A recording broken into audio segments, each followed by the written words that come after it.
Time to start dirtying things up a bit. Hi, and welcome back to Plastic Models by Regular Dude and part number 5 of the Revell 132 scale Bf109G-10. In the last episode, I got the paint completed and I got the decals completed. In between completing paint and doing decals, I was able to put a clear coat and put the decals on top of that. So now we're ready to start some weathering. And the first thing I'm going to do with said weathering is apply some panel line washes. So what I have here to apply said wash is Ammo by MIG panel line wash, and it is PLW Deep Gray. PLW meaning panel line wash. So I've got my handy dandy oil wash brush here, which is a, this is the oldest brush I've got. I can't remember what brand it is, but it is it's all just, the writing's all worn off. It's a Sable B308 England. I've had this thing forever. It's been a really good brush, and I just can't bring myself to get rid of it because it's still in such good shape. So what I'm going to do is I'm going to apply this wash in a kind of a semi panel line wash or a pin wash type thing. I'm not going to worry too much about getting it all over the place because, as you will see here in a little bit, this stuff actually cleans up nicely. So I'm just going to apply it all over the place. I could just do a sludge wash and put it all over the place, but I don't want to do that in this particular case. What I'm doing is I'm just dipping it in here and just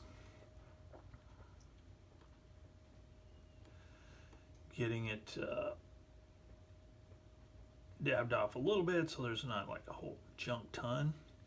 But once you start doing this, I know I'm showing people something that they've probably done 100 times and I've shown 100 times, but this is one of the things that really can start making the details really start to pop, as people say.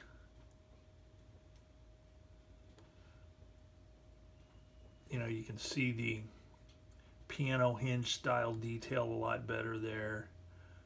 It just really helps bring the detail out. Now, is this kind of stuff really necessary?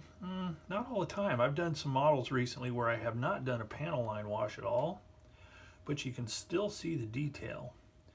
And, you know, I don't think it's necessary all the time, but there are instances where it does help accentuate detail and just kind of give it a certain look.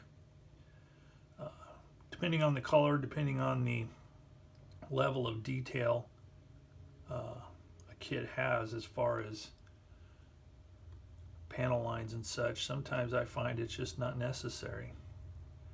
I first discovered that with 172 scale 0 that my friend from back east somewhere, Ben Brandis, sent to me. It was a 172 scale 0, and I did not use a panel line wash on that thing because the panel lines were so finely engraved and so what's the word? They were just really sharp, let's say. So there was no need for a panel line wash at all. And therefore I didn't do one, and you can still see the panels, the panel lines quite clearly without having to do this. Now, is this a bummer to have to do this? No, I enjoy it. It's, you know, it's kind of relaxing. It's not real tedious. It's not real hard to do. It doesn't take any, you know, special skills or anything like that. It's quite simple task, and Just adds a little bit to the model. Now, I first tried this back in the early 80s when I was starting to get a little bit more, we'll say, serious about my model building. And I'd never done it before. However, I had read about it in some of Shepard Payne's writings, and I decided I was going to give it a try. And I discovered that doing a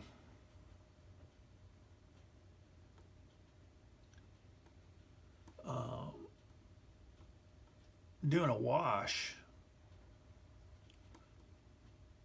with oil-based paints is not a good idea on enamel paint jobs, because I was using enamels back then, and I had painted my it was a M3 Stewart, to me an M3 Stewart as a matter of fact.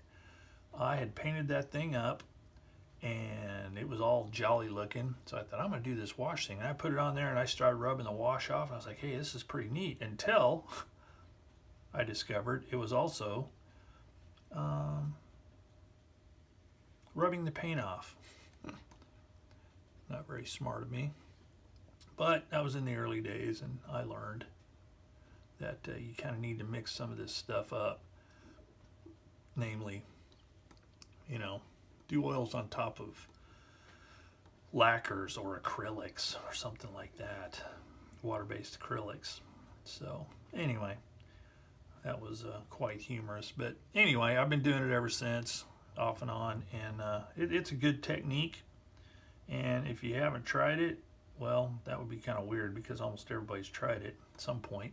But if you haven't, you might give it a shot, to those that might be beginners out there. So anyway, I'm going to work on this. I'm going to continue doing this, and once it gets to the stage that I want as far as curing, I will come back and show you what happens next.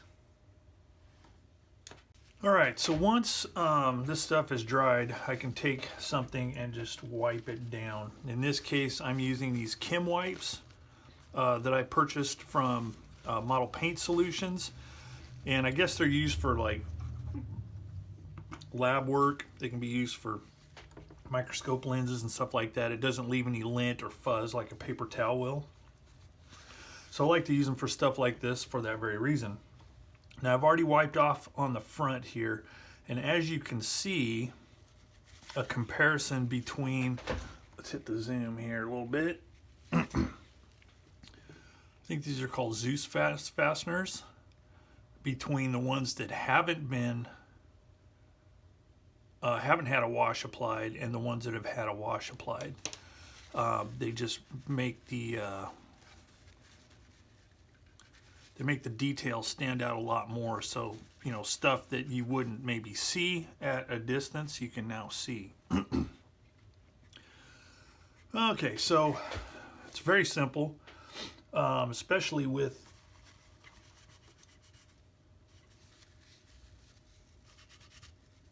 this Ammo by Mig washes. Now, people, there's always controversy with everything.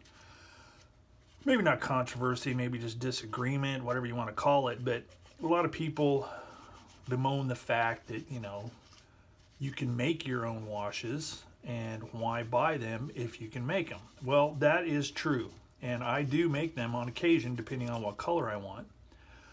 But I also don't have a problem using stuff that's pre-made, especially when it works well. For example, if you can see here, this stuff is wiping off real easily. And sometimes it doesn't wipe off as easy with homemade washes. So I don't know if there's some kind of an additive in here, in addition to thinner and pigment and stuff like that, that makes it behave this way. It's just real easy to wipe it off, especially when you've done a gloss coat. It just wipes off real easily and just makes the job go a little bit quicker. But as you can see, the details are really standing out. and it's making the details, as I said earlier, and as people like to say, pop. All right, so we're looking good here. Now, keep in mind that it would not be this easy if it were applied on a flat or even a satin finish, because there's more surface texture, however microscopic,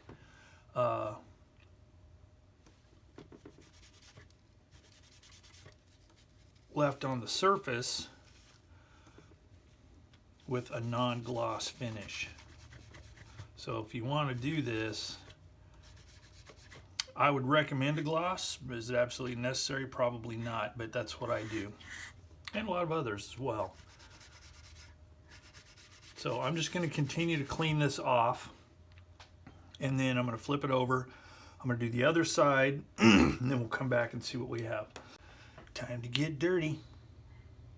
Hi, and welcome back to Plastic Models by a Regular Dude and part number 5 of the Revell 132 scale Bf109G-10.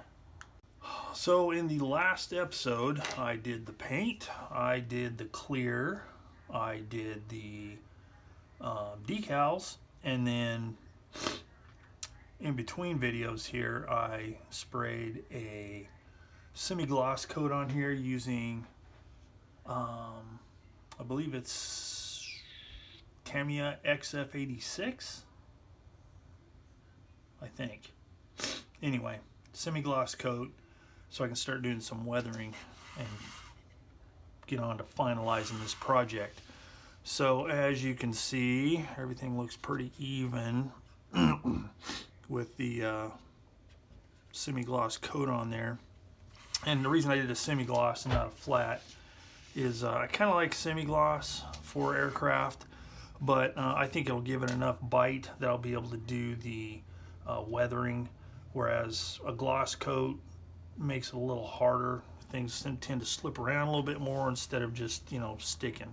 So I probably am not going to show much of the weathering process because I do it so haphazardly and sporadically when I'm doing projects that it probably wouldn't be cohesive. So I'll probably just do some stuff and then talk a little bit about what I did. All right, first notation on the weathering. So I used the, I still needed to do the spinner, and I used my panel line wash deep gray ammo by MIG. And I put it on there and I forgot about it, and I let it sit for, I don't know, 4 or 5 days. But here's the nice thing about that panel line wash. This is dry. It's not moistened with thin or anything. It will still wipe off. Now I could probably get it cleaner with some odorless mineral spirits, but I don't want to do that. I want it to be dirty. And I'm doing it on the white here so you can really tell. But see, it comes off still. That's another reason I like that stuff. And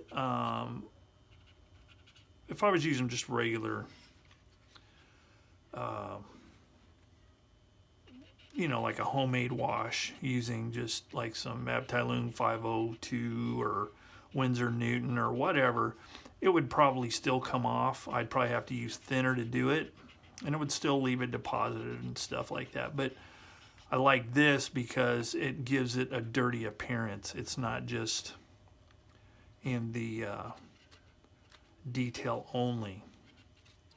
So just wanted to show you that real quick. So I'm going to do this, get this finished cleaning this up, and then I'm going to start doing some oil work on here using the aforementioned Abteilung 502. So I'll be back. All right, as you can see, the wings look a little more dirty, and the horizontal stabilizers as well. And what I did, this is just one of the first stages of weathering, but what I did is using the Abteilung 502 buff and light mud. I just applied some dots using this small brush here, small, cheap, very inexpensive brush. Then using some odorless mineral spirits and this filbert type brush that's getting rather worn out because this is what I use it for. I just wet the brush and I wipe it on this rag here.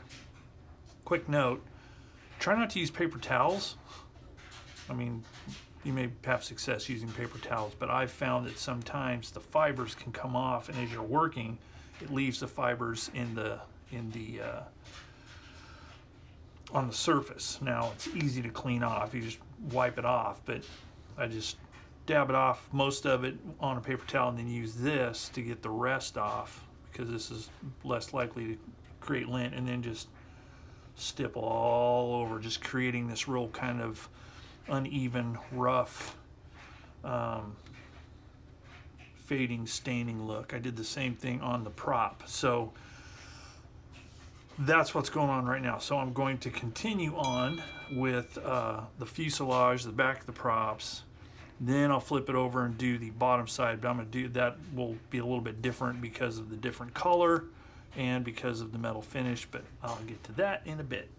Alright, next up I'm going to start working on the bottom here a bit, and I'm using Obtelune Dark Mud just because it's like a dark grayish grayish brown, more grayish than anything, not very much brown to it.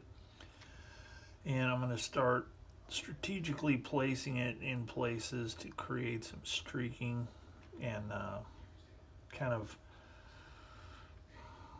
dirty spots, that kind of thing. Trying to put it in places where I think, you know, there'd be dirt and grub and stuff like that. So it's just going to be real random. Like this. Is it accurate? I got no idea. I've tried to find photos and stuff, and it's just not having much luck. I'm sure they're out there, but anyway. So do like that. Take a moistened brush and just start dragging it back like that. Now I got to be careful. I don't want it to be too I want it to be kind of almost dustier looking than streaks. That will come later.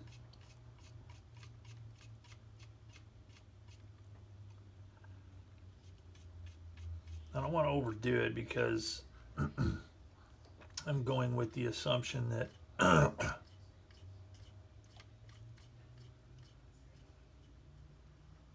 this being a later war aircraft, it wouldn't be quite as grubby looking, just due to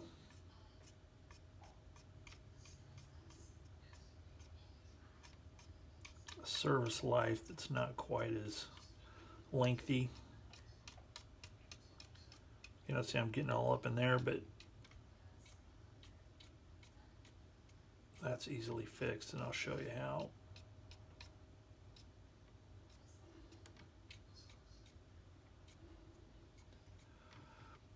It's just a matter of layering all this stuff up.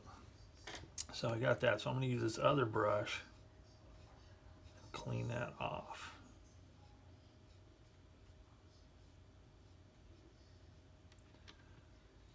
That.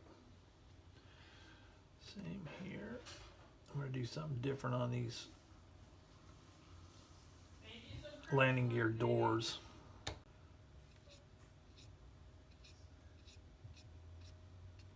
Alright, so it's just a matter of continuing to work it like this until I get it to a stage that I like.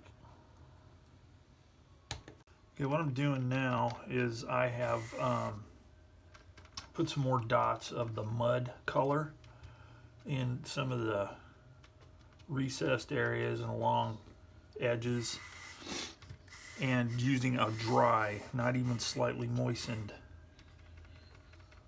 brush, I'm just working that into the surface to give it a kind of a grubby in the corners and dirty look. Kind of make it look not quite so uniform. on the bottom. I'm going to dirty this up right here as well, like residual exhaust creeping underneath the edge of the wings. This is where a semi-gloss as opposed to gloss, semi-gloss or flat either, would really helps get this dirtied up. So there we go. Yeah, we're getting there. So I'm going to keep doing that in strategic places. All right, I got some chipping on the wing root there where traffic would be from the pilot and crew. So now I want to do the last thing, which is some oil staining. All right, so I did a little bit more exhaust work using just straight up black, and then used some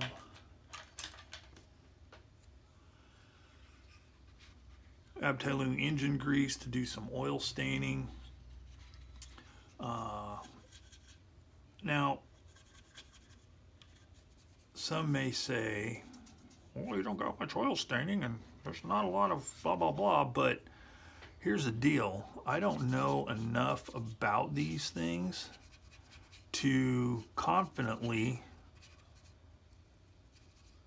apply staining and dirt and grubby stuff, because I don't like to just put stuff on to put it on. It's got to make sense. And if I don't have a whole lot of knowledge about it, I am going to err on the side of caution. So keep that in mind as you observe this creature. So I'm going to let this oil stuff set up a bit. Then I'm going to throw down with some, maybe another clear coat, avoiding stuff like that. Mainly hitting the upper fuselage and sides, but we'll see. So anyway, that's it. So this ends part number 5 of the Revell 132 scale Bf109G-10.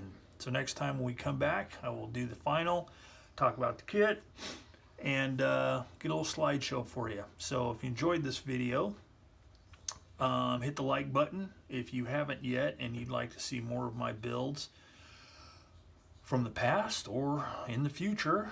Hit the old subscribe button. So that's it. Until next time, thanks for watching Plastic Models by a Regular Dude, and I will see you all later.